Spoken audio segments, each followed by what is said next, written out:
Hi, I'm Eric, also known as Trekkie V47, from the Ranger Command Power Hour and the Starfleet Escape podcast. You're listening to another great Four-Eyed Radio product. For more shows, check out foureyedradio.com. It's morphin' time!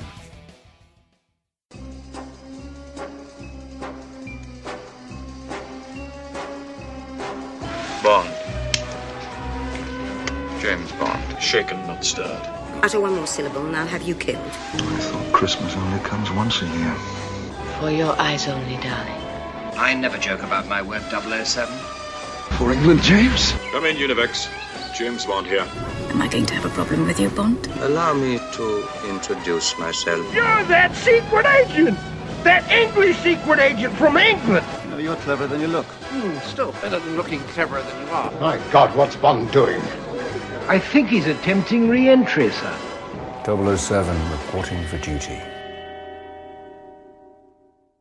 Hello, the name's Berkeley, Ziggy Berkeley from Cinema on the Rocks. And with me is Eric Dewey from Socially Awkward Studios. And you are listening to Her Majesty's Secret Podcast, only on the Four-Eyed Radio Network. That's right, this is the show where we discuss bondage. No, not 50 Shades of Bondage. James Bondage. Yes, 007. And the world in which he inhabits. And that's why we're taking a little detour, because we're going to be talking about that world today. The world of the Cold War. Brr. Yes, it's the little war that isn't really a war unless you're talking to some revisionist historians.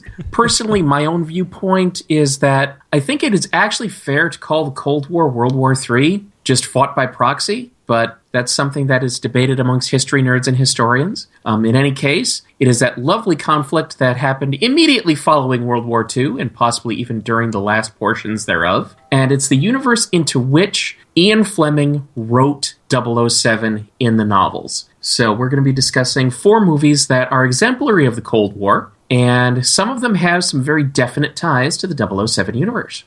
Yes, that's right. So it's always fun to do these episodes. I know, people. We've gotten good feedback on these type of episodes when we've stepped away from the direct Bond universe to talk about the expanded universe, so to speak, in which the Bond franchise exists. So hopefully this is no exception. We picked some good films to talk about. So I think it ought to be fun. Indeed, and it's basically an extension of the philosophy that I always go by when I review films, because people have asked me, because they know that I have very specific tastes in movies as far as what I generally will go to if I just want to sit down and relax, and they're wondering why, when I put up my movie review site, did I not go specific, because a lot of blog movie sites go for just a very specific genre and they don't leave it. And my view is that movies, like any other form of art, like life, don't exist in a vacuum. And the best way to appreciate them is to have a broad palette of the world around them,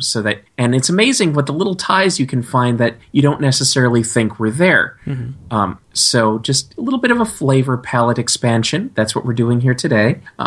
Besides something that I call the Doom Cheese philosophy, named after the original name for my current site, and that is that you will never truly appreciate the fine flavor of that Chianti unless you have also tried the Mad Dog 2020. Yummy. With that said, unlike some shows past, wherein I have taken great delight in flinging crap at Eric's screen and making him watch stuff he would never in a million years want to sit through, except for one of these episodes, I have actually tossed some very good movies his way, and hopefully your way as well. And we're going to start with one of the best regarded films of classic cinema. It actually currently rates at number 63 on the Internet Movie Database Top 250, and to me that's actually a low rating.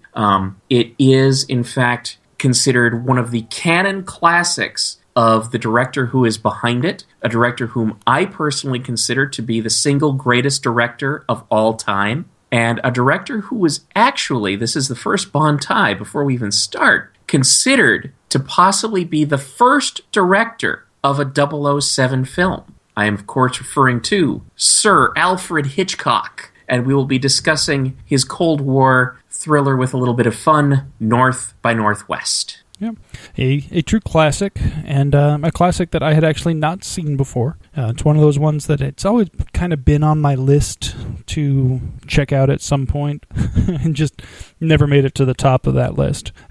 So I'm glad we got a chance to watch it, to talk about it today, because it was definitely a quality flick. Indeed. So it's the history of how this flick ties into James Bond is just... It's something that I wouldn't have expected without knowing it. That made a lot of sense. Me speaks English good. No, but seriously, it's something that you wouldn't necessarily have expected, because as Ian Fleming was in discussions of getting the James Bond films made and who wanted to do what, he had finally gotten to the point where he was securing his film deal, and he was going to have James Bond 007 on the big screen. And, okay, how to interpret that? What story do we want to make first? Who's going to be in it? Who's going to direct it? And the original idea was to have the first 007 film be From Russia with Love. And one of the first people thought of to direct it was Sir Alfred Hitchcock. But then Ian Fleming saw North by Northwest, and he said, nope, absolutely not. There is no way I will let this man touch James Bond. Why? Because North by Northwest was too funny, and he didn't want James Bond to devolve into comedy. Little did he know. Oops. Now, I wouldn't call this too funny. That's kind of an interesting take on it. Yeah, it did have its moments of humor and lightheartedness, but I thought it was fairly serious for what it was. It wasn't, over the top serious. It wasn't intended to be, I don't believe, but I also don't think it was intended to be a straight up comedy either, and I don't think it came off that way. So it's interesting. It's interesting that they would accuse it of being too funny, when in fact I think it was just the right amount of funny. It had enough humorous aspects to kind of lighten the mood when things were getting a little tense, and I thought it was very well done, especially for an older film, which I don't typically enjoy as much. I am kind of I'm one of these I'm one of those people who really do enjoy the newfangled effects and the camera work and everything that goes into some of these new films that really make it look so good. And so when I look at some of these older films, sometimes I get taken out of the story by the fact that it is older. But this was not really one of those cases. I enjoyed the film. I was able to stay in the story the entire time, and I think it was a very good and interesting piece of work. Indeed. This is often considered to be one of the top films done by Alfred Hitchcock. I happen to agree. I would consider this in the floating top 3 of Hitchcock films. I say floating because every so often I look back and I'm like, I like this one better this week. I like this one better next week. If you're wondering, my top 3 floating Alfred Hitchcock films are North by Northwest, Vertigo, and Psycho. Though, really, you can never go wrong with Hitchcock. And he just brings a quality to his films that when you understand what his approach is, it is deceptively simple, because he doesn't like to give a lot of direction. His view of directing in interviews and such was that if he has to talk to an actor, he's telling them how to fix something. If he doesn't have to talk to you, you're not doing anything wrong.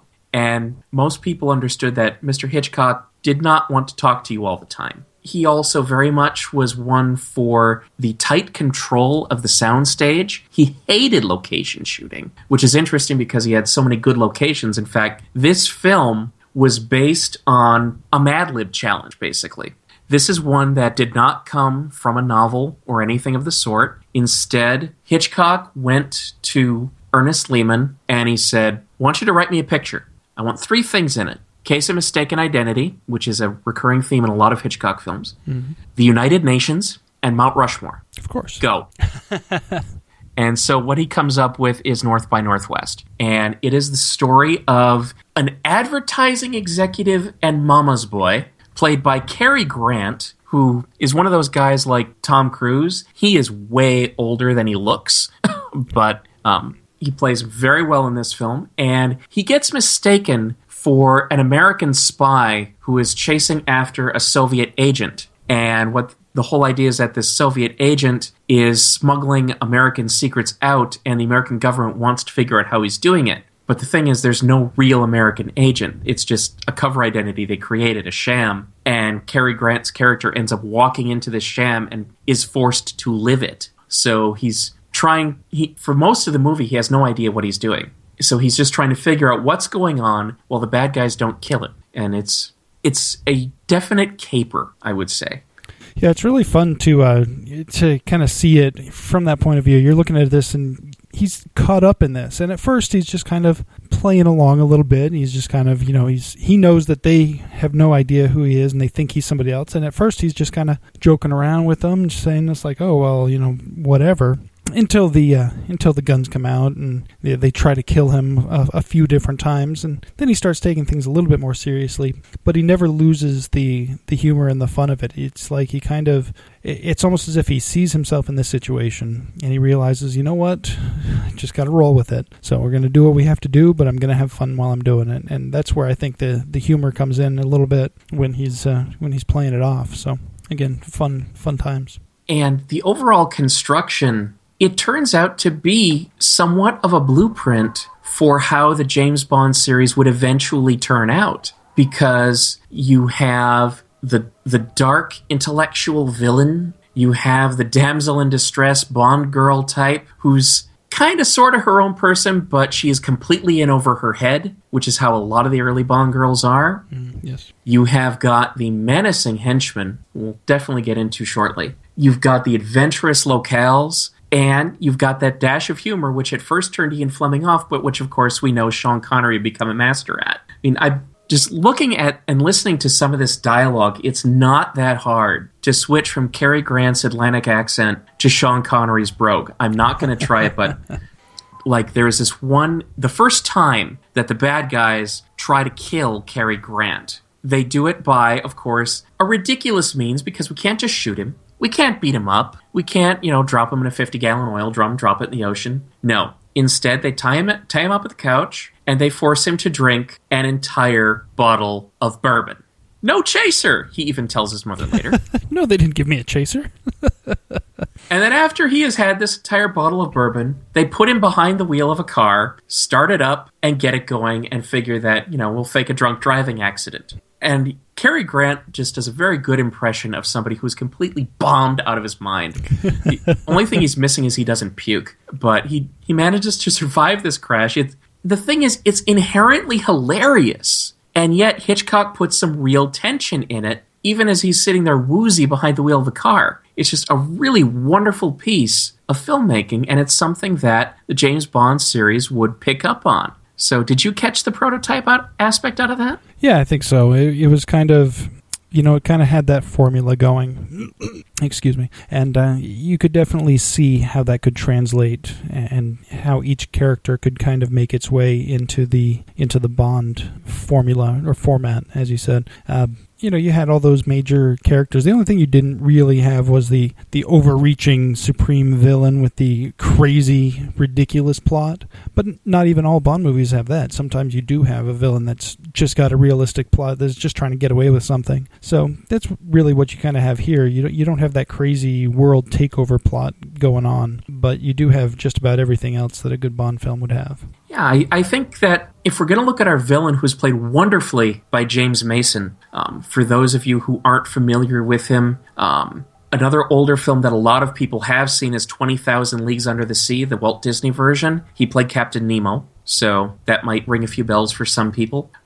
He was also somebody who had often been considered for a Bond villain, but just never ended up making the final cut. But his approach, he's got the intellectual reserve of Hugo Drax, and he's got the practical, I just want to get away with something of Kamal Khan. That's kind of the amalgam I'm seeing here.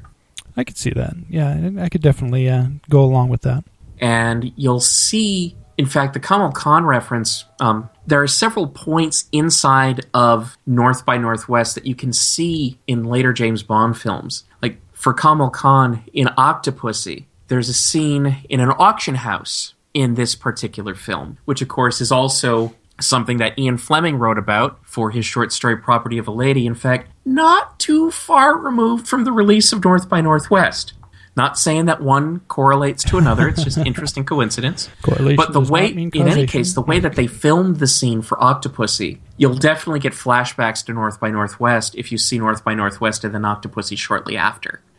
Another moment that they use in a Bond film is, of course, the most famous moment from North by Northwest, and that's the crop duster scene, where Cary Grant is left off in the middle of this farm field. He's expecting to meet somebody, but of course it's all a setup. And again, does somebody try to kill him with a gun? No. Beat him up? No. Poison him? No. They chase him down with a crop duster, as in an airplane. And that is an exciting chase.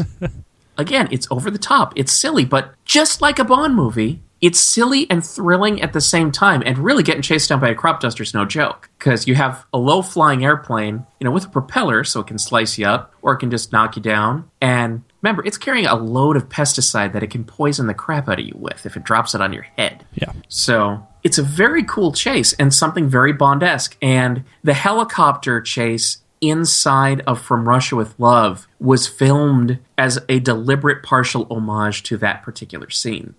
Director of From Russia with Love has admitted this. And then, of course, also harkening back to From Russia with Love, you have the train trip. In From Russia with Love, it's on the Orient Express. In North by Northwest, it's Amtrak. But hey, still got that elegance there back in the 50s.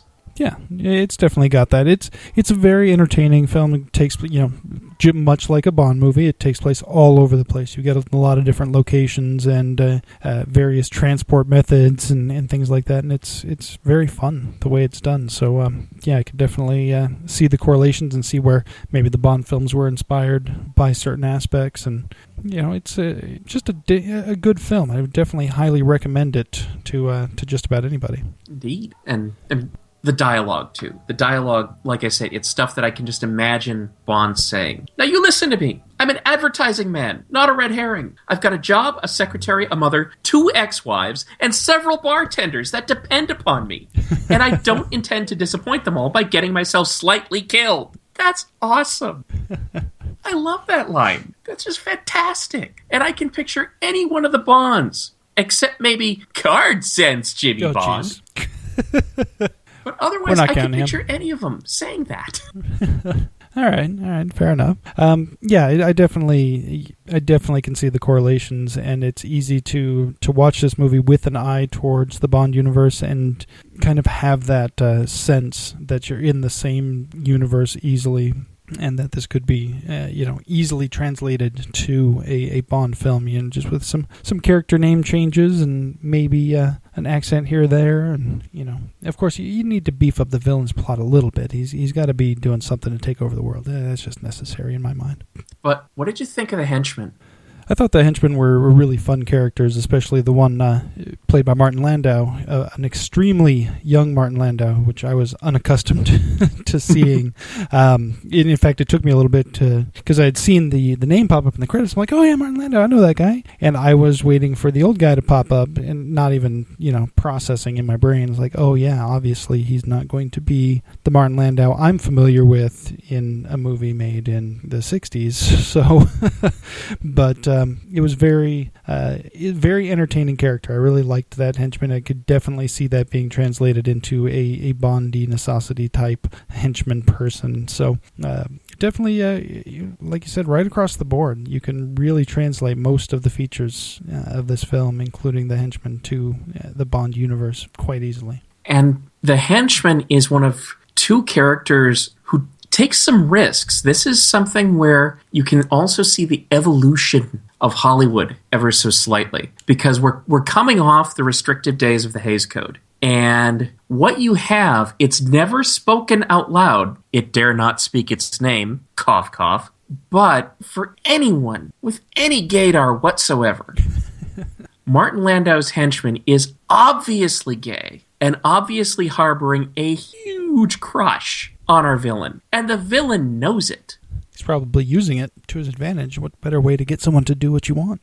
And it's not even really super hidden. This isn't something you have to look all the way between the lines. You just have to have the smallest gaydar on the planet, and you will catch it. And part of what makes this work so well, aside from just giving some dimension to the character, because it gives you somewhat of a motivation and a story for him, is that they don't harp on it. It's just there. It's just who he is. And I think that makes it all the more effective. But again, remember, this is 1959, so the idea of presenting a homosexual character, this is still kind of revolutionary for big Hollywood. While at the same time, you have Eva Marie Saint playing Miss Kendall, who is jumping into bed with Cary Grant the day she meets him on the train. Now, we're just coming off of restrictive sex in Hollywood. And so this kind of depiction, yes, they stay dressed, but the dialogue gets pretty risque. And, for screen kissing, they're still getting kind of sexy for late 50s. So this is some evolution of attitude as well. And, of course, with a capable cast like this and the world's greatest director, I'm gushing, I know, but I think he is, you really, really can't go wrong. This is a movie which, Bond fan or not, I think everyone who wants to have their cultural competency passport stamped, this needs to be on your canon of movies to see before you die. And as a James Bond fan, you will find the experience all the richer. So I can't recommend North by Northwest enough. I agree. It's a very, very good film and a fun story. Just being told in the film, which always makes for a good movie, even if you don't necessarily like older or classic movies as much as newer, flashier things. I still think it's very much worth the watch. So I would definitely recommend it to everyone, and especially if you are a Bond fan, which we hope you all are. Otherwise, I'm not going to question why you're listening to my show, but on the other hand, why are you listening to this show? But yeah, definitely highly recommended, and I would definitely watch again. And I'll throw in one more bit of trivia just for Eric's general attitude where he likes the special effects and his mind starts to wander unless he's presented with quality material like this. You'll probably, especially if you see this in high def, notice that once they get to the chase scene across Mount Rushmore, it's pretty obviously a soundstage, but it is also pretty obviously a soundstage with pretty decent matte painting for 1959. The thing is, Hitchcock wanted to film on Mount Rushmore. The National Park Service wouldn't let him because they didn't want to have violence and murder on a national monument. My, how times have changed. That's pretty much what they're there for. Yeah, I mean, just ask National Treasure. But anyway, so that is North by Northwest, 1959, Alfred Hitchcock. Highly recommended. Hope you see it. And we're going to go on to another reputed Hollywood classic, one that is based on also a highly reputed novel of the Cold War, and it speaks very much to the Red Scare aspect. Because North by Northwest, you had the plot of the Soviet spy just trying to get secrets out of the country. Now we're very much into the Red Scare, and we're into the Soviets trying to infiltrate and take over the government of the United States. And how are they going to do it? By the use of The Manchurian Candidate from 1962, starring Frank Sinatra and directed by John Frankenheimer. What did you think of this film, Eric?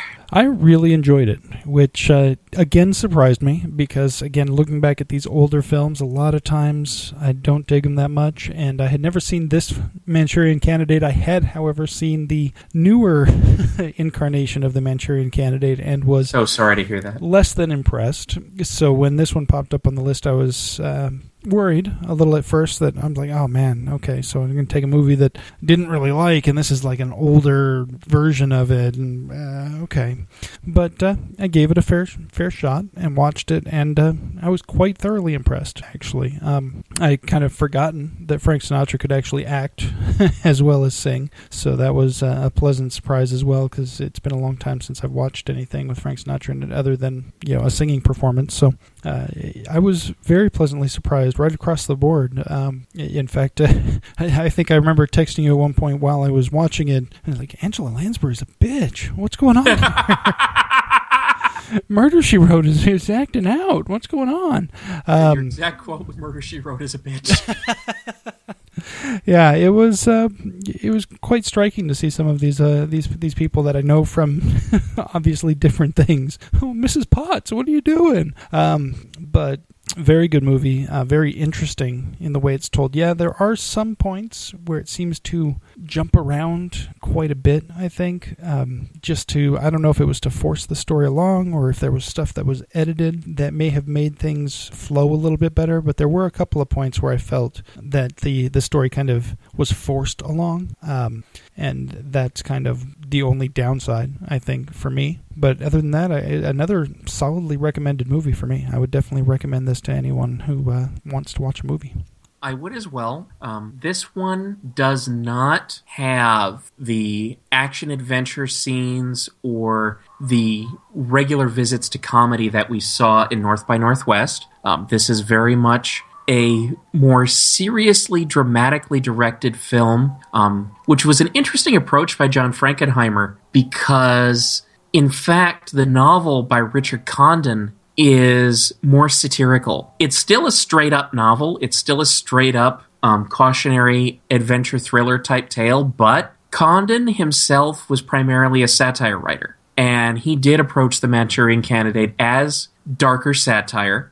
He went very over the top with a lot of his characterizations, and yet it fits the story. Like, for example, one of the major players in this film is so obviously, no one's disguising this. And the fact that no one's disguising this also says how brave this film was, considering that the real-life person was terrorizing the entire United States just a few short years earlier. And by that, I mean Senator McCarthy of the Red Scare. The one who said, I have the names of 57 communists in the Defense Department, or 200 communists, or 100 communists, or 1,000 Insert random number here. And that's something that Joe McCarthy himself did. And the senator in this film also does it. And in fact, the joke of how they finally settle on a number, urban legend has it, is that's how Joe McCarthy settled on a number.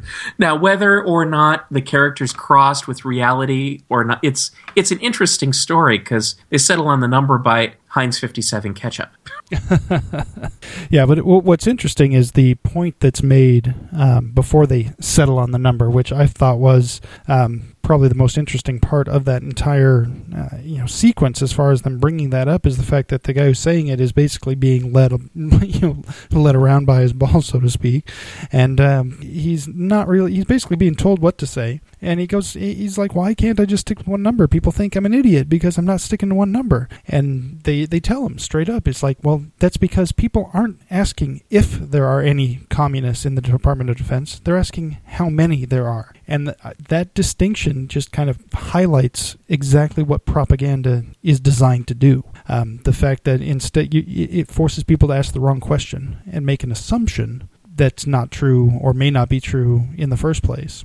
So I think that's very, very interesting. Yeah, it's a little bit of a humorous scene when they decide on the number, but at the same time, the whole point to why he was jumping around numbers like that, it really kind of hits close to home, especially with all the news lately about how news outlets of various leanings are manipulating data, manipulating stories to make one side come out worse than the other, and it's really hard, even in this age of information, to really find out what the truth is sometimes without getting it skewed one way or another. In fact, I would say it's even harder sometimes just because of the saturation. It's just so hard to fact check. And this is a film that speaks to the modern day just as much, if not more so, than it did at the time that it was made. Because at the time, you had, of course, McCarthy and the Red Scare fresh in everybody's mind. And yes, extremely relevant, no questions asked. But with what's happening later in this film, which led to some more urban legends transpiring in real history 1 year later, and then how that shaped everything that has happened ever since. And as you said, the growth of propaganda just as the major growth industry in media nowadays. This is a highly relevant film. But jumping back to the beginning of what the whole setup is, we start off during the Korean War, because remember, that is a thing. It's something a lot of people forget. They go, World War II, Vietnam. Nope, Korean War happened in between those two. It wasn't just MASH, ladies and gentlemen.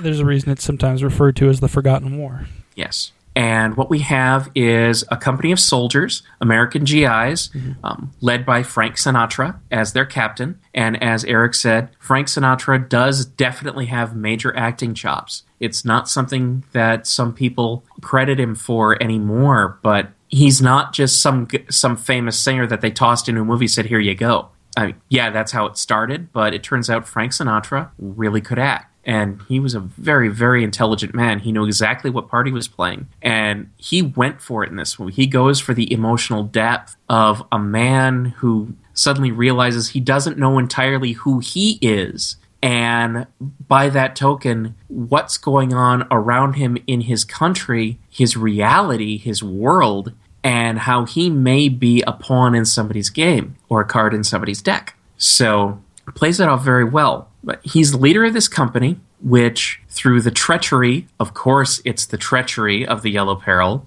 of a backstabbing interpreter, is captured by the North Koreans. And the North Koreans then fly this company of American soldiers off to China and brainwash them. And the brainwashing explanation scene, this is a dicey proposition, because here you have exposition replacing action, which you have to do because nobody's going to want to watch days and days of brainwashing technique. Right. Instead, they want to see the result. And in one of the great shots in Hollywood cinematography ever, you see these American GIs in the back of what looks like a small a room in which a ladies' flower gathering and arranging club has been meeting. And the person who's talking is this blathering older society woman talking about hydrangeas. And you see the camera pan, perfect 360, no cuts, across the GIs, across the society ladies in the audience.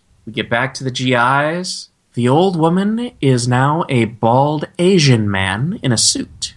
Keep panning, still haven't stopped, back to the audience. Lots of Asian men in military uniform, and also a couple of token Soviets, because the flower party is something that the GIs have been led to think they're in the middle of, when in fact they're at a gathering of communist soldiers and doctors who are discussing how these men have been brainwashed. And they go on to demonstrate that by having the person who's going to be the centerpiece of our story, played by Lawrence Harvey, demonstrate that if anyone asks him to, he will gladly kill two of his best friends. Except they're not really his friends because the whole company hates him. And yet the whole company has been brainwashed into thinking that he is the kindest, bravest, most courageous man that they have ever met.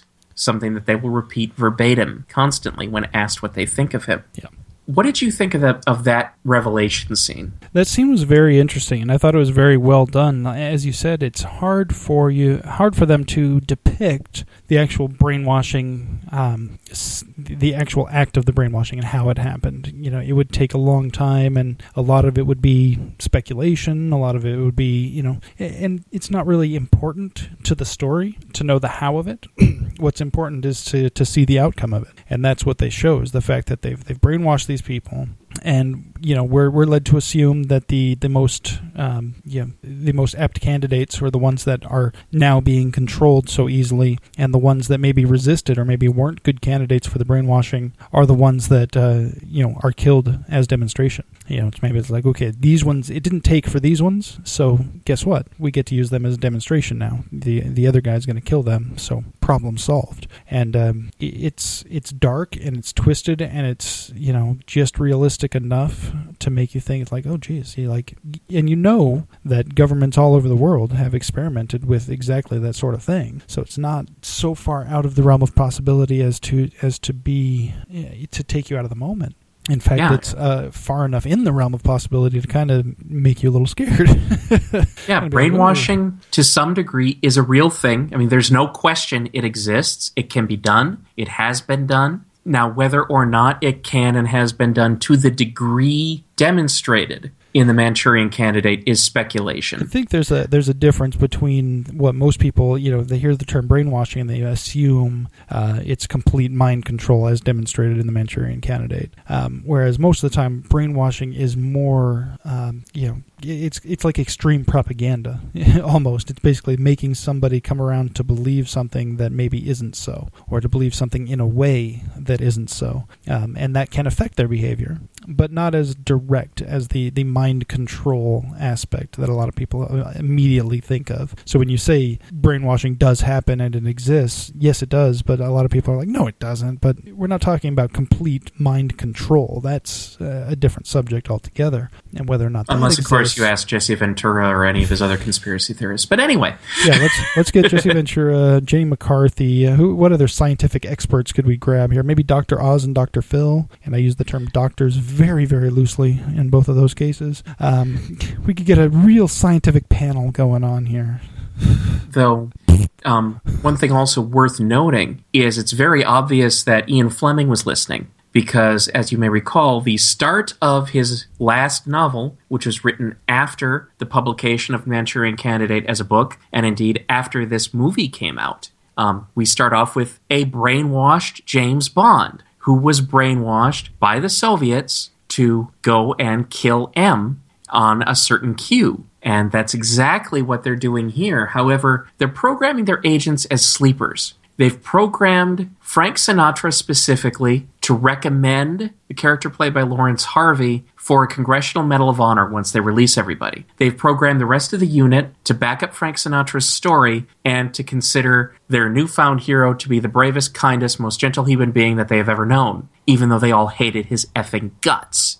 And then they've taken this guy, then they've taken our super brainwashed candidate and let him be himself, but they give him a mind control mechanism. He will always respond positively to the suggestion, why don't you go play a game of solitaire? Pass the time by playing a game of solitaire. Yep. And as soon as the Queen of Diamonds shows up, he is then subject to the hypnotic mind control of anyone who gives him an order. And that is how they intend to insert him in to do their dirty deeds. And it so happens that this man is part of a very powerful political family that has very, very big influence in Washington. Indeed, the guy who is the analog to Senator McCarthy is his stepfather. So we can see why the Soviets and communists at large would want to influence this man. So it's a very dark, deep, evil plot. And not only is he the stepson of the Senator McCarthy analog, whom he still despises, then there's his mother. Yes, Murder, She Wrote herself. Yes, and what's interesting, and watching The Manchurian Candidate backs up a theory I've always had. Angela Lansbury was born at age 50. And she has only aged 20 years between that time and now. She is, in this movie, she looks like she's about 50. She's only actually 3 years older than the guy playing her son. But that doesn't matter because she gives an Academy Award performance in this movie. She does, really. She got one. But her performance is just phenomenal. You don't like her. You hate the bitch. I mean, it doesn't matter if you like Jessica Fletcher in Murder, She Wrote. It doesn't matter if Mrs. Potts made you smile in Beauty and the Beast. No, in this movie, you hate her guts. She is every overbearing mother who has a haughty attitude that you've ever heard of. I mean, really the only thing she's missing is the raunch of Roseanne, but that's not this character. This is definitely a society woman. And it turns out she's even more evil than she starts out as, and you believe it. And Lansbury plays it off so damn well. Indeed, her performance is even better now, I think, than it may have seemed in 1962, just because now we have the benefit of having seen her as the most lovable mystery writer ever to come out of Cabot Cove, and compare her to this. Right. I mean, that's phenomenal. Yeah, it's definitely a stunning performance, and like I said, you just hate her, which is the point. You're not supposed to like this character. She's, the power behind the throne, so to speak, of this crazy guy who's polarizing politics even more so than it already is. Who's raising Cain as this all this Red Scare stuff going on, and she's the one in the background basically pushing it all along. And then you find out she's even, in order to gain her power, she's even going far enough to basically have her own son brainwashed and turned into a weapon and a tool for her own, essentially, political gain. She claims at one point to have been saddened by the fact that they had to choose him, but it doesn't stop her from using him in any way, shape, or form. And you've also got what's slightly toned down in the movie. It was more explicit in the book. You've got the Hamlet and his mother thing going on. There are, again, we're going risque, there are incestuous hints here. I mean, when she goes with the full-on French kiss in action, her hand's in front of their mouths so you don't see it, but you know that's what's happening. And again, it's that uncomfortable, they don't get along, and yet there's this closet incest backstory that just creeps the hell out of everything, makes it even more chilling when you see it, especially because it's not lusty. It's anything but. It's corrupting, and that's what this whole movie is about, is corruption. And another interesting point I find with the Senator McCarthy analog is that you find out, at least according to this movie, and it makes sense, that the Soviets love this. They want to push it harder. In fact, they want to prop this red-baiting man up, which seems counterintuitive at first because this seems like the guy who wants to fight the commies. But what if the commies want the fight? What if they want the division? What if they want the nation to be torn apart and scared and wondering who's informing on who? And again, it's a story that speaks to modern times. Exactly. Yeah, it's definitely it's a powerful story, and even in looking at the time that it was made compared to now, and it still rings true, and that's the scary part of it. Yeah, and then of course the scariest ring of truth of all, which spawned an urban legend that this movie got pulled from release in any form immediately after it happened, even though that is not in fact true, but it's a legend that has persisted for decades, is, of course, we end up having our Manchurian brainwash weapon instructed to kill a political candidate at a rally with a rifle from a hidden position in public, and 1 year later, John F. Kennedy was shot, whether from the grassy knoll or the Texas School Book Depository, doesn't matter. Just the fact that right after that you have President Kennedy getting killed in a fashion that very much harkens back to this, I'm sure fueled some more conspiracy theories of its own as far as how Oswald ended up where he was. But even so, just the fact that they aren't making this up. Because yes, presidents had been assassinated before, but the idea that it could be an intricate plot by an enemy government was not something that was on the radar back in 1962. Whereas every minute since November of 1963, that's all the world could think about. Right. So this movie does have its prognostication power, but the rumor had it that Frank Sinatra, who of course had been a friend of John F. Kennedy and has ownership rights to this film, had it pulled afterwards. He did not. In fact, it was still being shown late in the 60s. There were some disputes in terms of ownership that had kept it spottily shown, but it never got pulled. And Sinatra himself denied it later on. And of course, we still have it today. So that's an urban legend. But just the correlations are unmistakable to the point where if you didn't see that this was made in 1962, you would swear that this was in part based on John F. Kennedy. Right. But it wasn't. No. Yeah, and that, speaking of that ending, I don't want to straight up spoil it. I mean, obviously it's a movie from 1962. If you don't know how it ends, then that's not really on us. But I will say that it does not follow the traditional happy ending scenario that you used to see, especially for most Hollywood films. It's only been fairly recent, I think, where it was acceptable to have an unhappy ending and to have a more realistic ending to a film. Before that, it was always about, we want to make sure that everyone lives happily ever after at the end, even in a serious movie. That's not the case here. Yes, in total, you could say that the good guys come out victorious-ish, but it is not a happy ending by any stretch of the imagination. No, definitely not. For a story that has so many elements of satire and so much over-the-topness to it, this is a very serious, dramatic film, and it plays off extraordinarily well. In fact, the only wrong note I see in it, and it doesn't bother me, partially because I'm a James Bond fan and I recognize it as a tool used in so many Bond movies, and partially because Janet Leigh, her of Psycho Shower fame, is just such a wonderful actress that you just want to watch her perform. You don't care. And she does absolutely not only the most she can with an exceptionally underwritten, in fact, badly written part. She create stuff out of whole cloth to make it watchable. And that's that the part of, quote unquote, the girl to go with the hero, Frank Sinatra, is just so forced. I mean, she doesn't make any sense at all. At all.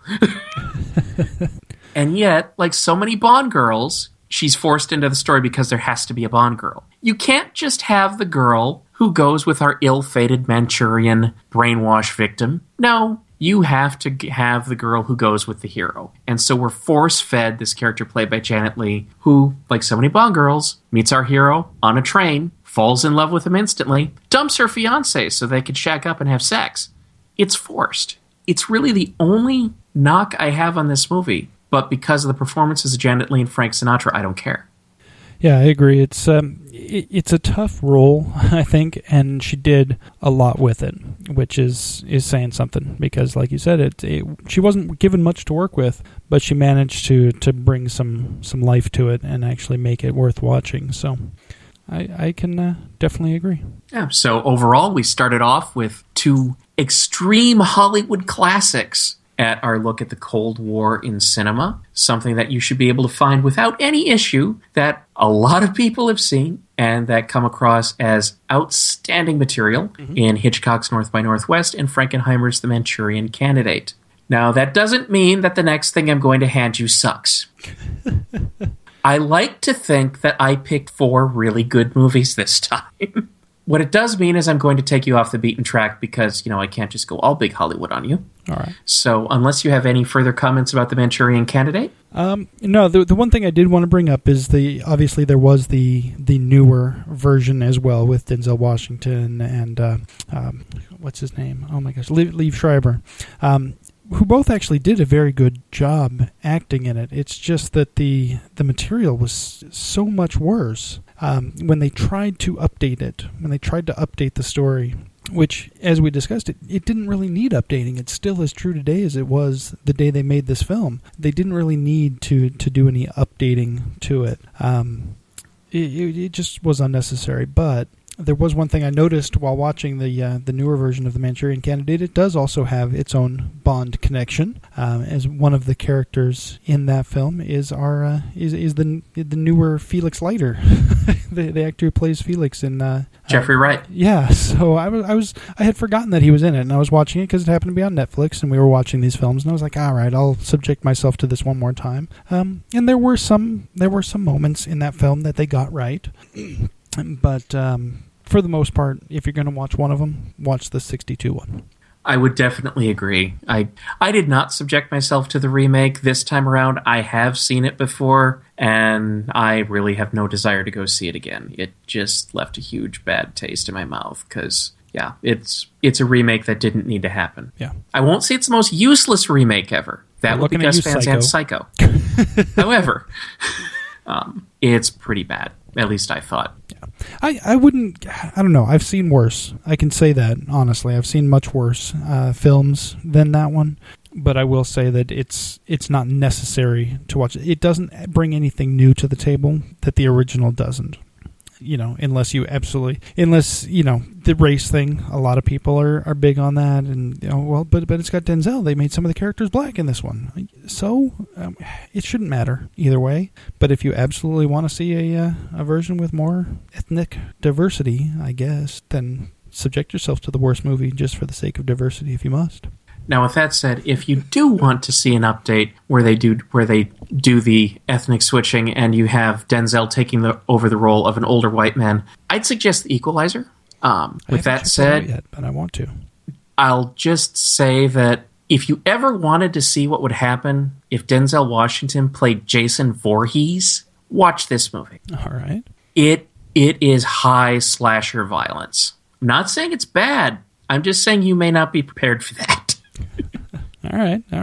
I'll keep that in mind because I didn't really know too much about it going in, so I just kind of saw it and was like, oh yeah, I think I want to check that out at some point. It's based on a television series from the 1980s about a retired government agent played by a white man with white hair who decides that he's going to help disadvantaged people in poor situations equalize the odds, hence the name Equalizer. Kind of an A-team except with one guy. So that's kind of what you're looking at there, just as an off-the-side thought. But that does bring us to the next film in our Cold War saga. Brings us to the year in which the film that changed everything came out, 1977. The film that changed everything, of course, is Star Wars. Which is not Star Wars Episode 4, not episode fricking anything. The poster says Star Wars. That's all the movie is. But that's it can be. I will allow it to be referred to as A New Hope as well, since that was in the title sequence. It wasn't on the poster, but it was also said Episode 4 in the title sequence. But it's still Star Wars, man. It's frickin' Star Wars, you whippersnapper. Get off my lawn. Jar Jar Binks was awesome. You're drunk. Anyway. I so wish, actually. But, no. That was a joke, by the way. I don't want any nasty letters. You can email me at eric@foureyedradio.com, but not about the Jar Jar thing. That was a joke, okay? No, if you want to get Eric about Jar Jar, you can tweet him at Eric J. Dewey.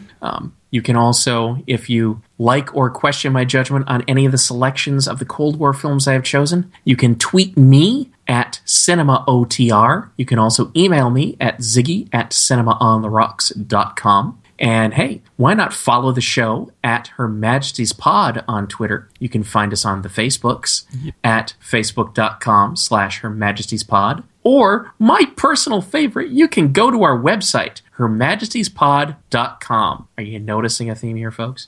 We try to make it real easy. Indeed. But no, the movie we're actually going to be talking about from 1977, and it actually created a bit of a stir, especially when the Soviet newspaper TASS decided to review it. And of course, they hated it. Go figure, which gave it more press, which made it a little bit more successful than it otherwise might have been. It's a movie that is largely forgotten today. It is called Telephone, spelled Telefon, and that is, of course, for the more Eastern European-looking spelling of the word telephone. Yes, this was a very interesting movie. First of all, I had forgotten just how damn creepy Charlie Bronson is, and I was reminded very much in this film, even though, as you pointed out, it may not be his creepiest, it was still pretty damn creepy. Man, Chuck Bronson is a creepy dude. And yet, Charles Bronson is also one of my all-time favorite action stars. And I mean that sincerely. I really, really love Charles Bronson movies. I'm not saying they're all great, but what I think Charles Bronson usually brings to the table is he's the everyman. He is the guy who the average working stiff or the average guy in an office could turn into at some point.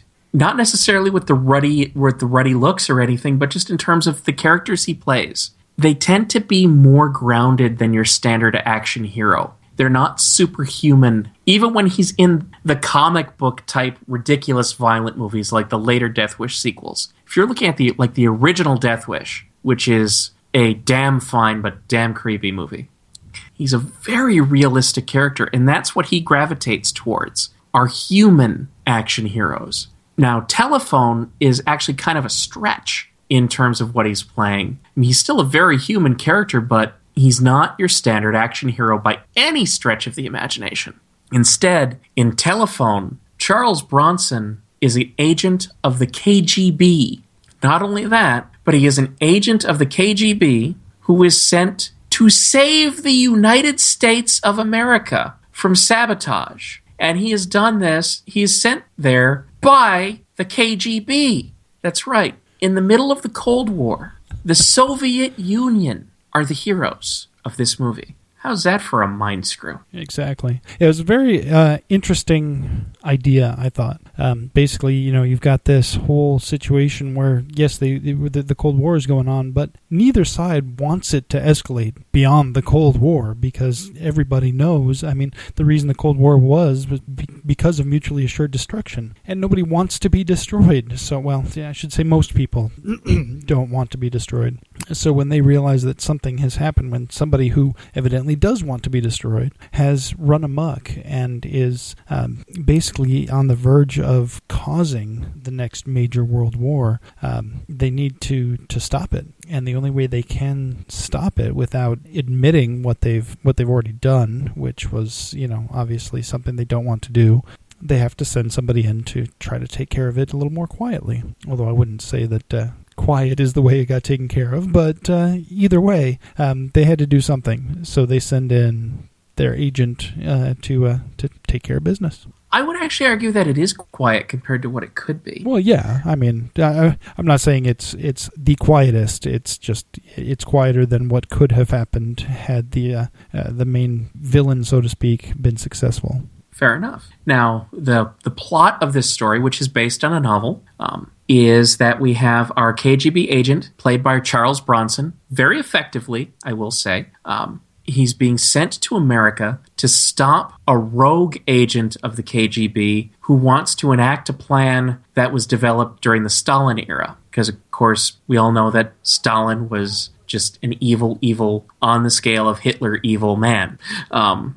And what this plot that the Soviets developed back in the day is that a la the Manchurian Candidate, but not quite, because they started off with actual Soviets. They started off with actual Soviet students who had very good English skills and who very much believed in the cause of socialist revolution, at least what the Soviet Union called socialist, because, of course, what they called socialist and Marxist is neither. But anyway, and what they did is they took 50 of these people and they brainwashed them into thinking that they were actual Americans living day-to-day jobs as car mechanics, housewives, priests, that sort of thing. And then they took the actual car mechanic, housewife, priest, whatever, in America, quietly murdered them, and replaced those American citizens with these Soviet stooges. And the thing is, these Soviet agents think that they are the real Americans until they hear a code phrase, which is based on, ironically enough, one of John F. Kennedy's favorite poems by Robert Frost. Mm-hmm. And when they hear this phrase, then they are triggered to, and along with their Soviet name, they are triggered to remember what they're actually doing, and then they go off on a sabotage mission to destroy things like power plants, military bases, that sort of thing. There are 51 of these agents. 51 communist agents inside the United States of America. At least they had the number right from the beginning, so that's good news. So if these agents get activated, then, of course, that's going to cause major problems, possibly start World War III. Now, this is a product of the Stalinist era. And at the start of Telephone, we find out that there has been a purge in the Soviet government of people who want to follow Stalinist policy. They're going more with the idea of détente. One of these agents escapes the purge. And that agent, in one of our Bond connections, is played by Donald Pleasance, who was, of course, the first guy to show up on camera full face as Ernst Stavro Blofeld in You Only Live Twice. What did you think of Donald Pleasance in this film? I thought it was a very interesting character. I don't know if I quite understood his motivations, but again, I don't understand why people would want that much destruction, even as, revenge, so to speak, or, he was obviously kind of messed up in the head, but it was definitely... he definitely wanted to do what he was doing. He had this plan, he had this plot, and he wanted to get it done. He even was trying to spell his name out across the United States by targeting specific targets of these sleeper agents whose names spelled out his name. Even so much so as that when one of them failed, he went to another one of the same letter to complete the name, which of course it's a good thing he did, because otherwise they never would have caught him. So I guess it's a bit of a plot point, but hey, it was very interesting. His motivation was crazy. It was, but it's also very much rooted in the Cold War. I think his motivation was patriotism, misguided patriotism, but let's face it, how often is really crappy, awful, disgusting violence based on that? I mean, that's the motivation of most terrorists, is either some kind of misguided patriotism or religious zealotry. So in his case, his patriotism was to the old Stalinist Soviet Union, and he was one of those people who believed you really could win a nuclear war, which scares the hell out of sane people like us. Right. Like you said, he's kind of nuts. And yet he's that reserved kind of nuts. He's not going over the top like you would see him do in Escape from New York. This is more the Sam Loomis from Halloween type character. In fact, he would make that same year. So it's an understated role for Pleasance, but he does very well as the intellectual, nerdy guy who can cause major damage without having to get into a fist fight. Because you know that if he had to punch out Charles Bronson, he'd lose. And the plot, of course, has him coming to the United States, and because of his ego, he not only has to telephone these agents, thus getting the name of the film, to read them the poem and give them their instructions, he has to be in proximity of them. Yeah. He can't just make long-distance calls because of his ego. His ego saved the United States. Because of his ego, he has to be there, which gives plenty of time between attacks for Charles Bronson and his confederate, who is supposed to be an American CIA agent who has turned to the Soviet side. And she's played very, very interestingly by Lee Remick, who I'll discuss in a minute. Interesting quantity in this film. But so gives a time for her and Charles Bronson to figure things out. It's very much driven by you have to be sold on this story. And for me, it works. It's very intellectually interesting. There are action sequences, but they're very few and far between. In fact, I think the best action sequence is the quietest, is one that you never see, because there's a scene where Lee Remick's character is instructed to just murder somebody in cold blood. And at first she's like, I won't do this until you tell me why. She's told why. And in one of those, it's believable because you can believe the sense of duty in somebody. She says, okay, I get it. And she just cold walks into a hospital room and does it. You don't see the act in terms of you don't see the victim. You don't have to. You know what she's doing. And the fact that you've seen her eyes and that you saw the scene before where she has to be convinced to do it makes it all the colder and creepier and more effective to me. Yeah, I agree. It was an interesting scene. At first I was not really sold on her character. I think that was the moment that I was a little bit more committed to her character, as a matter of fact. Because prior to that, I was, it was kind of obvious that she was, she's playing both sides, and you're not sure, if it's going to be a situation where, okay, is she acting like she's playing both sides, but really she's playing three sides? How many sides is she playing here? Is this, is she a character from Icebreaker all of a sudden? I don't know, what exactly is going on here? And that was kind of the moment that it solidified that, okay, she's there to get the job done. Once she's done with that, will she be able to carry out her secondary mission is the question. And you wonder whether or not that's going to be the case. The only problem I have with her character, and it has nothing to do with Lee Remick, I actually really liked that she played the character in terms of her general personality. She's incredibly bubbly. I mean, just after seeing all of these very, very serious people, you have just the scarily psychotic Donald Pleasance. You have Charles Bronson as the all-business KGB agent who says, I would like to remember you not having been killed. Can you help me do that? Suggesting that if she can't, he will be the one killing her. I mean, to contrast that, you have this bubbly personality, but she makes it work. In fact, I didn't buy her at all. It was almost comic relief a little bit, because you could tell at some points it was, her just trying to get his goat. And it worked in some cases.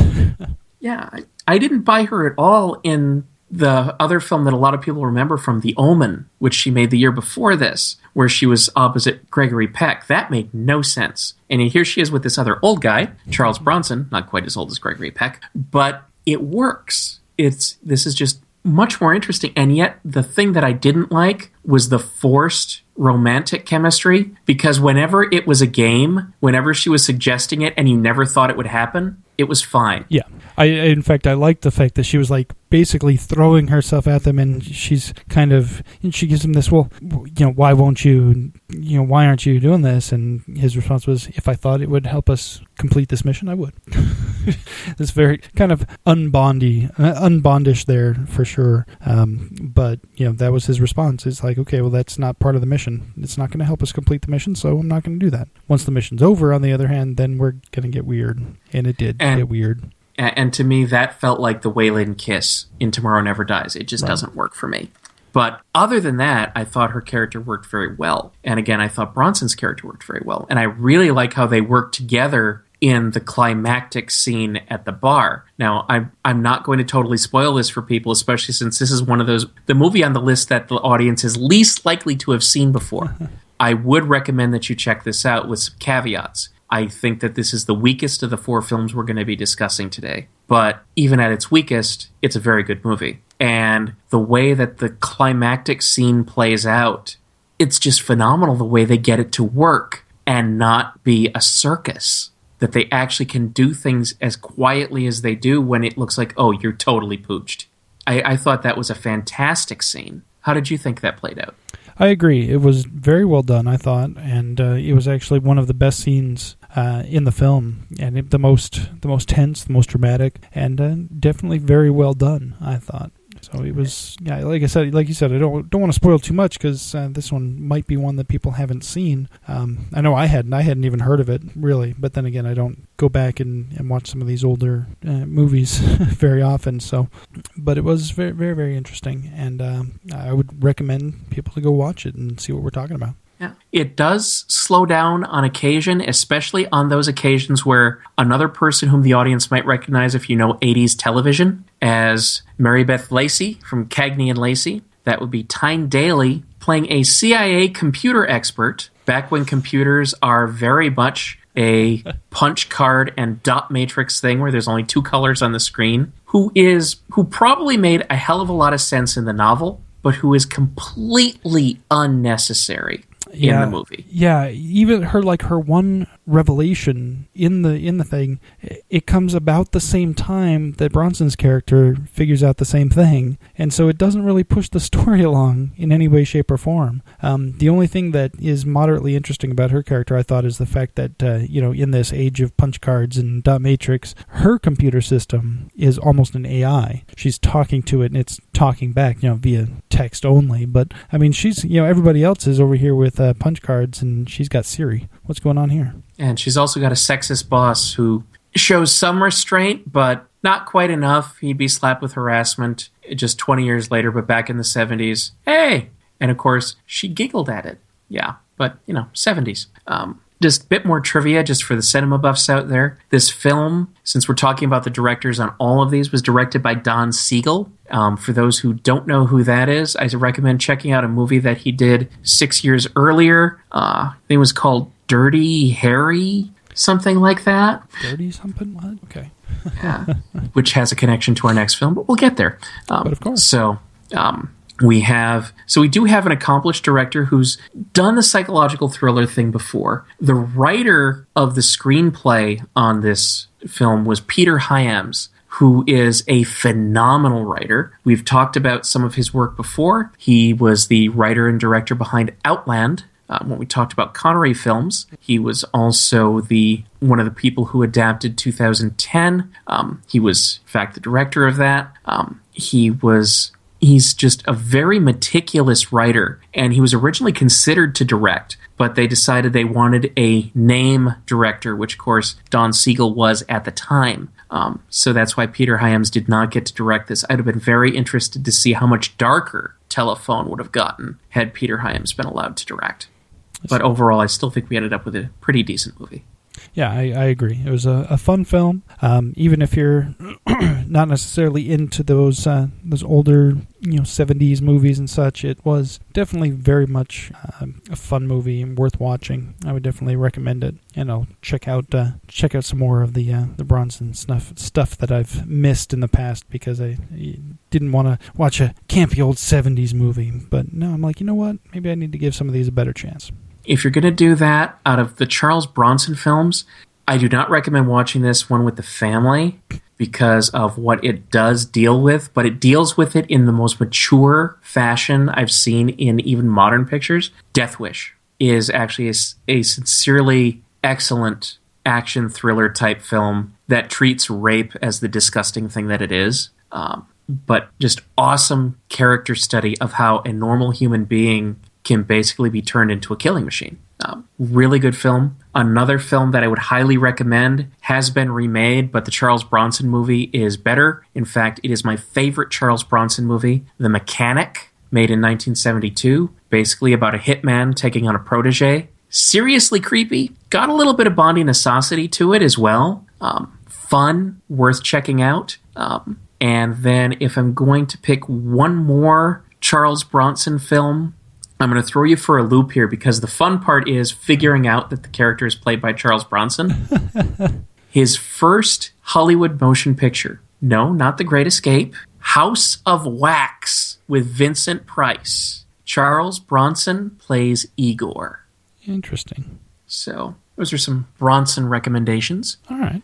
Definitely check but those now out. That brings us on to our fourth and final film in our discussion of the Cold War era on Her Majesty's Secret Podcast. And this is one where the director is another one who needs no introduction. We're going to introduce him anyway. He also happens to be the star of the film. And this is a straight-up 80s Cold War action flick where the Russians are the bad guys again. And we gotta best them one up, do as much as we can get away with without causing a nuclear war in the process. And we're going to do this by stealing an airplane. We're going to be discussing from 1982, Firefox, starring and directed by some guy who was in that Dirty Harry movie back in 1971, Mr. Clint Eastwood. Clint Eastwood. I feel like I've heard that name before somewhere, sometime.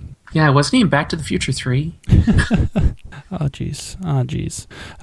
Yeah, no, this was a fun movie. This is, we're jumping ahead into the 80s. This is the most current, I guess, of the movies that we're talking about today. But it doesn't necessarily, I mean, there are moments when it definitely has that 80s feel to it. But I feel this one actually does a fairly good job of translating as well.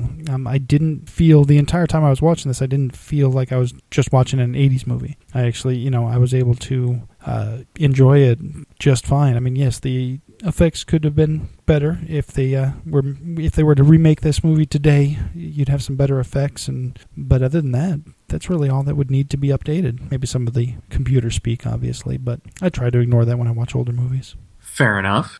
What this deals with is, and this is another one of those where you have an evolution of Hollywood culture, because in the 1970s, Vietnam was pretty much taboo. If you spoke about it, you spoke ill of it. And the early 80s was when you started getting over Vietnam guilt. You started to deal with it. By the mid-80s, it was okay. That's when you came out with movies like Full Metal Jacket and Platoon, whereas before this, you had the best you had was Apocalypse Now, where it was just a surreal mindfuck that just said all bad things about anything involving the Vietnam War. But now the early 80s, we start to discuss it in a mature fashion, and ironically, the film that really set that in motion was a Sylvester Stallone flick, First Blood. The original First Blood is actually a very mature, dramatic film in terms of its drama. And it's less of an action flick than people think, because they always think of Rambo.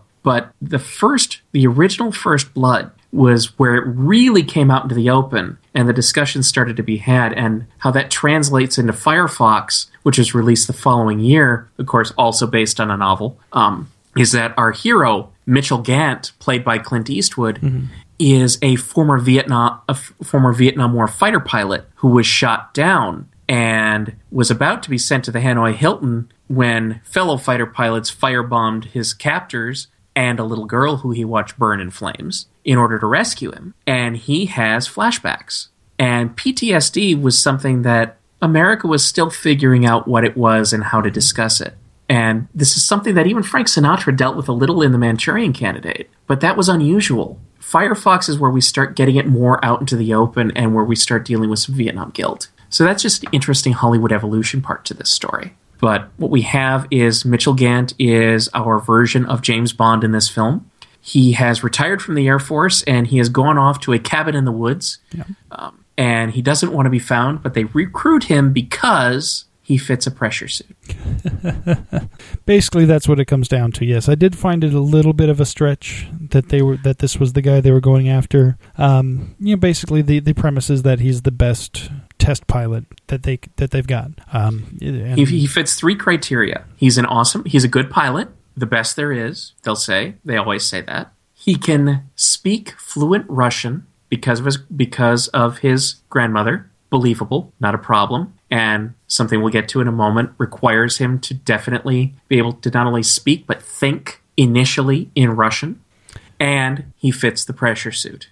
because he happens to be the same size as the man who will normally be flying the plane that he is going to be assigned to steal from the Soviet Union, the Firefox. Yep. This is not as far-fetched as it sounds, because once you get to planes that are capable of reaching literal stratospheric heights, like, for example, the SR-71 Blackbird, which the Firefox is obviously molded after. Yes. Some obvious design cues taken there. Yeah, it's meant to look like an amalgam of a Blackbird and a MiG. And once you get to those heights, the pressure suits they design for these pilots are actually built to very, very low fault tolerances before either they're too big and therefore don't hold the pressure properly, or they're too small and just don't fit. To the point where with the early designs of some of these stratospheric pilot suits, you could not have a weight variance more than the standard 2 pounds that are the difference between whether you've crapped after a meal or not.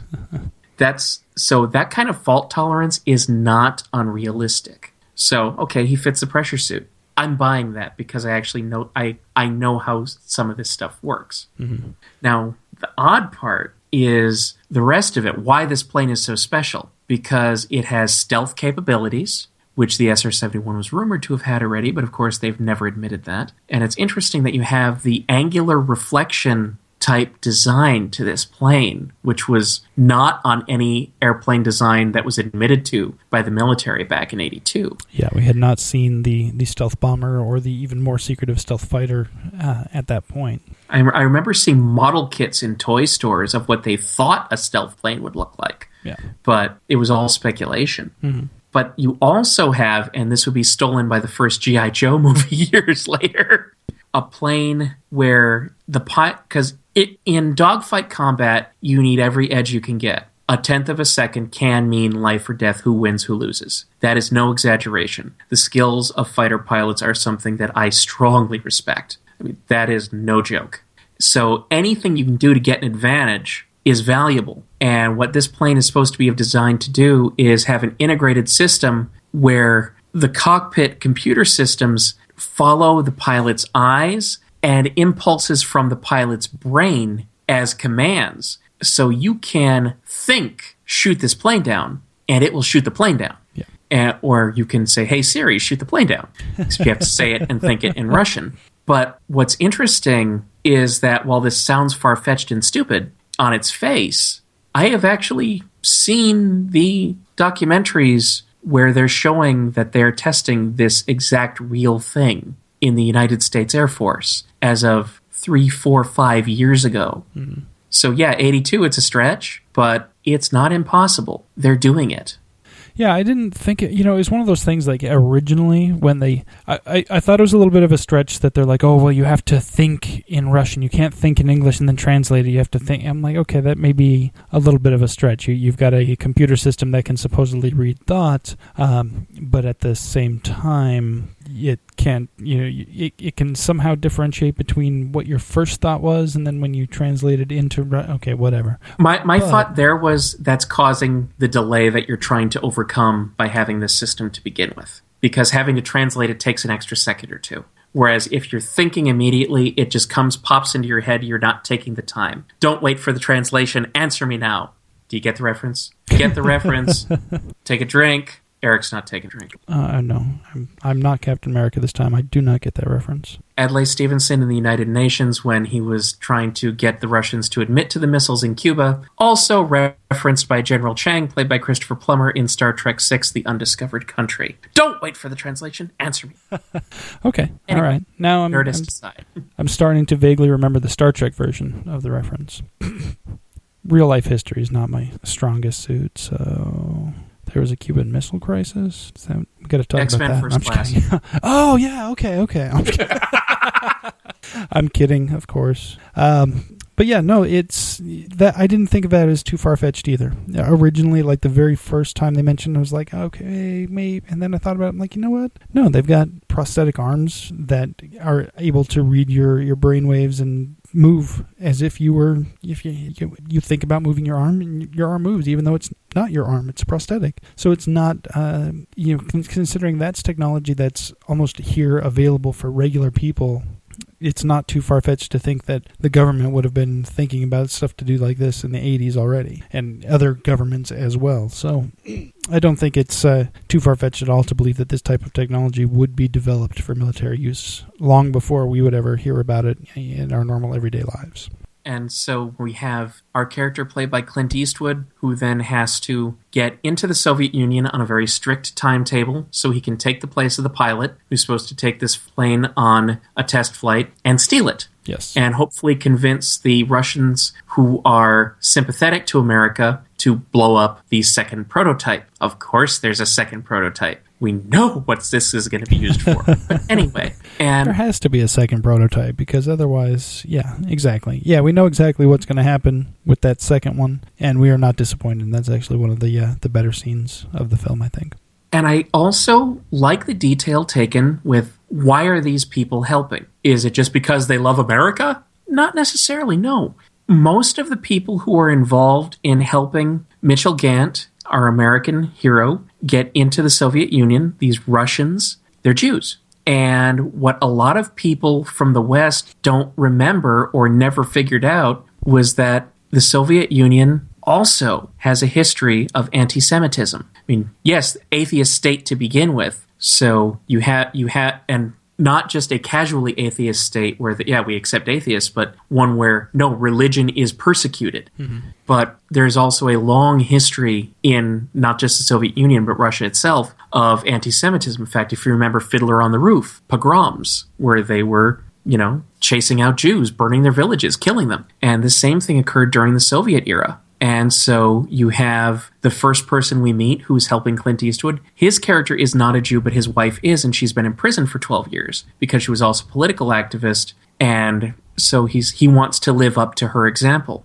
And you have these Jewish scientists who are working on the airplane, who are allowed to work on the airplane because they're frickin' brilliant, but because they have this unfortunate religious background, they're persecuted. And when Mitchell Gant asks them, don't you resent some foreign government in a country you'll never go to asking you to die for them? And they say, not as much as I resent the KGB.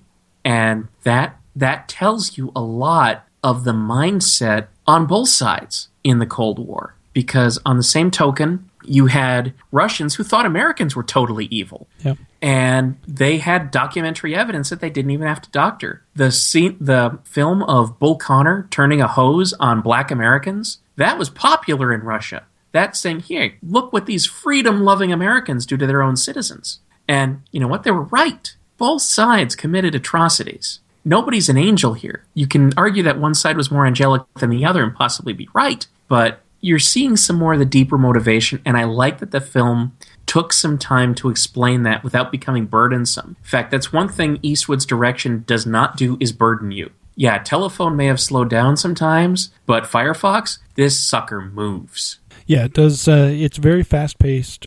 You're not stuck in doldrum scenes wondering, okay, can we just move along? You get that in other films sometimes, and this one, you definitely didn't have that. You definitely, it pushed the story along and kept it going. Yeah, it's amazing to think, looking back, that this movie is over 2 hours long. It's actually about 2 hours and 10 minutes, but it feels like it goes by at a quick hour and a half, just as far as the pacing goes, and yet the story never suffers. There is always attention paid to the details. You never think that a character isn't fleshed out that needs to be. You don't think, wait, how did this happen? You get very much exactly what you need to know to feel like you're experiencing part of a full story. And like the detail of when Mitchell Gant is confronted in the restroom in the train station. I mean, that's a tense moment, and it's a detail that doesn't have to be there. It's there to enrich the story, and it doesn't feel like it slows it down at all. It feels important. Yeah, absolutely. And you have moments like that peppered throughout the film, and it's just very, very well crafted. What stood out for you in this film? I think it was, well, for me, the dogfight scene that we alluded to previously definitely stood out quite a bit for me. I thought it was very, very well done, and very just the way that it was put together. It definitely felt.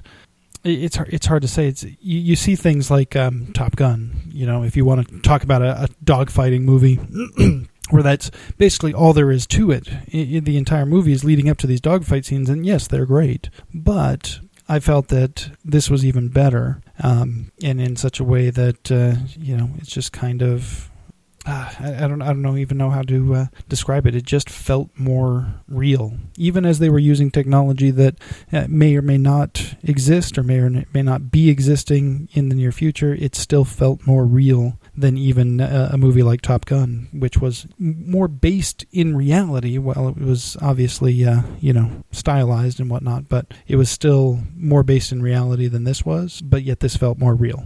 Even with the special effects from the early 80s, imagine that. Yeah, exactly. And other tokens of realism that are thrown in here, and it's actually led to an anachronism in the film.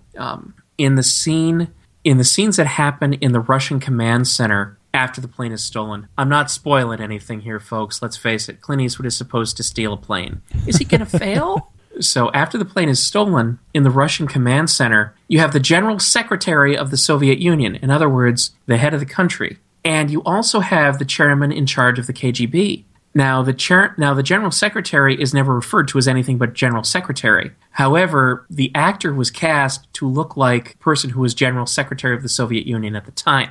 That man subsequently was no longer General Secretary by the time Firefox was released. Instead, the character whom in the movie was acknowledged as the head of the KGB and even identified by real historical name, Chairman Andropov, was then the General Secretary of the Soviet Union. And there you have it. So if you want a little bit of anachronism, there you go. Because that's what this show is all about, is weaving the history that James Bond was written for into other films, and just so we can see how all this relates. Because, like I said, nothing exists in a vacuum. Mm-hmm. And I think the story of Firefox is one that I could actually picture James Bond being asked to do. Go in and steal this plane. In fact, it's not entirely unlike what he's supposed to do at the beginning scene of Octopussy, except in that scene, he's just supposed to destroy the plane, where here he's supposed to steal it. And it's even spearheaded by intelligence from the British government. And I also got to give a quick tip of the hat to Freddie Jones, who is just a wonderful, warm actor. I love seeing him anytime he shows up on camera, and he plays the equivalent of basically someone who would be analogous to not quite M, more of a Tanner type, but real close. Just a bigwig in British intelligence, and he's just fun to watch for his little time on screen. Yeah, I agree. It's definitely a fun film, good film, solid through. Not a lot of weak spots, and like you said, even though it is longer by traditional standards, it doesn't feel long. I've seen a lot of movies that were an hour 40 and felt like they just went on and on forever, and then other movies that were 2+ hours that also just drug on, and you just wonder why is this movie still going? Will it ever end? We watched a movie recently that unfortunately we haven't aired our conversation about because of technical issues and curses that befell upon our studio. But this is not one of those movies that you're like, oh my gosh, is it over yet? Or even like, oh man, do I have time to watch? You don't even think about it for a second. You just watch the movie and then you realize, oh my gosh, over 2 hours has passed, and that's it. It's done. It's over. Good, solid movie. Good, solid movie from start to finish. Definitely highly recommended. Very much so. I love this movie. I've never been disappointed in it. I remember I saw this at a re-release show at an old movie palace. I was fortunate enough where I grew up that there was a movie palace that would show midnight movies of classic films or films on a certain theme, so I got to see lots of cool stuff. The original print of Alien in 70 millimeter is just the only way to see Alien. 2001, just great midnight shows, and this was another show that they played one time, and just phenomenal on the big screen. It's satisfying in a different way on the small screen, but still very satisfying, both intellectually, action-wise. There's really nothing to disappoint. They even make sure not to throw in a stupid romance angle, which I appreciated not being there. Yeah, it's proof that is not necessary. So many movies just shoehorn that in because they're like, oh, well, we got to do this. No, you don't. If you tell a good story, you don't need you don't have to follow a cookie cutter formula. You don't have to have this and this and this and this and this. Just tell a good story. Tell a good story well, and forget the formula, forget the pattern. Just tell me a good story, and I won't care. And I can almost imagine, and wouldn't be surprised at all to have found out, if this film provided a little bit of inspiration to an insurance salesman who was going to be writing a book a couple years later, released in 1984, which then became a film in 1990 that we have already discussed on a previous show and would serve as a fantastic double feature for this. So if you would like a double feature recommendation, watch Firefox and watch The Hunt for Red October. Great combo piece. Great movie too. Great book and great movie. It's one of the few that does both. Yeah, though very much in different ways. And of course, the movie does not, as Alec Baldwin put it in an interview, take 70-odd minutes to describe a number 2 pencil. But, so, yeah, great companion piece for this. Another also great Cold War flick, released after, technically, the end of the Cold War, because, in theory, the end of the Cold War is debatable. Some time it to the fall of the Berlin Wall in 1989. Some say the Cold War didn't really end until the Soviet Union fell in 1991, but it's kind of over it. I go with the 1989 date myself, but either way, Hunt for Red October is a Cold War movie made after the Cold War, but would also fit nicely into this bundle. So if you want to stretch this out to 5 films, there's your 5th film. There you go. Yeah, definitely a good movie. Good movie. So, anything else you want to say about the Cold War era films that James Bond wasn't a part of, but nevertheless are a part of his world? No, just like we said, all of these are highly recommended. Unlike many times when we discuss films outside of the Bond universe, there aren't any stinkers in the bunch. There weren't any what the heck's going on. There weren't any moments where I was left just staring at the screen going, what? And sadly, there also weren't any chickens. Yes, no chickens, but you know what? I forgive them. I forgive them the lack of chickens because they told me good stories and they told them well. So I definitely highly recommend all 4 of these films. Again, Manchurian Candidate, if you're going to watch one of them, watch the older one. If you absolutely have to watch both, it is an interesting juxtaposition to watch them both, I think. I wouldn't entirely discount watching the new one just to see the differences. However, just do that when you really have a lot of free time and don't really care about wasting it, because you're not going to leave that second movie fulfilled in any way, shape, or form. But I wouldn't call it completely a waste either. And it's on Netflix, so if you have Netflix, you can watch it very easily. So it definitely makes it a lot simpler. Fair enough. Though, again, if you're only going to watch one, I also suggest the one that we picked for this episode, yes. Manchurian Candidate of 1962. And of course, our other films were North by Northwest from 1959, Telephone, spelled Telefon, from 1977, and Firefox from 1982. So that's going to do it for the Cold War Films episode of Her Majesty's Secret Podcast. We hope you enjoyed it. Again, you can always email me at ziggy@cinemaontherocks, or you can tweet me at cinemaotr. You can leave a comment on the show at hermajestyspod.com or facebook.com/hermajestyspod. Let us know what you thought of this program. You can also get Eric on the Twitters. Where can they find you? You can find me on Twitter at Eric J. Dewey. Also, you can find me by email. You can email me at eric@foureyedradio.com. Definitely, drop us a line. Let us know how we're doing. Let us know if you have any suggestions. If there's anything that you would like to hear us talk about.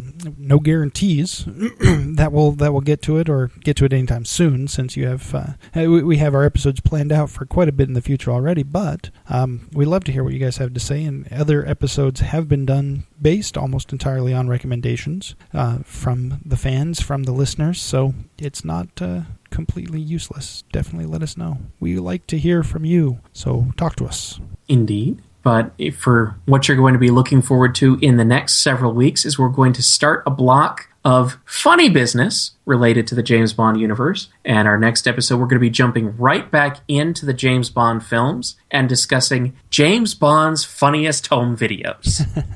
So a complete 180 from the seriousness of the Cold War. Or is it? You never know what those Howdy Home videos are about. But that is going to be in our next episode. Meantime, we're very glad you joined us for this episode of Her Majesty's Secret Podcast. I'm Ziggy Berkeley. And I'm Eric Dewey. And you have been listening to Her Majesty's Secret Podcast, only on The Fern. This has been another proud production of the Four-Eyed Radio Network. You want to see more shows, go check out www.foureyedradio.com, you winkers.